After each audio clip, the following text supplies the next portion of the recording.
இந்திய கம்யூனிஸ்ட் கட்சியின் மாநில செயலாளர் முத்தரசன் செய்தியாளர்களை சந்திக்கிறார். அந்த நேரடி காட்சிகளை பார்க்கலாம். வணக்கம். நாடாளுமன்ற தேர்தலுக்குரிய தேதி இன்னும் ஒரு சில நாட்களில் அறிவிக்கப்பட இருக்கிறது. இத்தகைய சூழலில் பாரதிய ஜனதா கட்சி நாட்டு மக்களை திசை திருப்பக்கூடிய வகையில் ஏராளமான பிரச்சனைகள் இருக்கிறது. நாட்டில் மோடி கொடுத்த வாக்குறுதி எதையும் நிறைவேற்றவில்லை.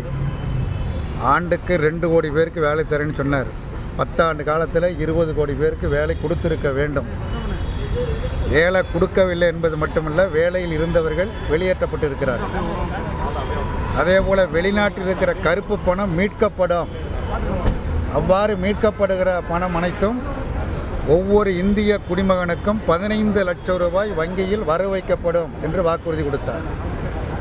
விவசாயிகளுடைய விளைபொருளுக்கு MS சுவாமிநாதன் கமிட்டி பரிந்துரை அடிப்படையில் விலை நிர்ணயம் செய்யப்படும் என்று அறிவித்தார்.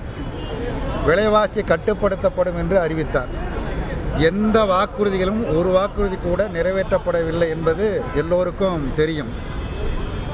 அண்மையில் தேர்தல் பத்திர திட்டம் குறித்து கடந்த பிப்ரவரி மாதம் 15ஆம் தேதி உச்சநீதிமன்றம் 5 நீதிபதிகள் அடங்கிய உச்சநீதிமன்றம் ஒருமனதாக இது மிக முறைகேடானது, தவறானது, இந்த திட்டம் தெரியும் காமிக்கிறேன்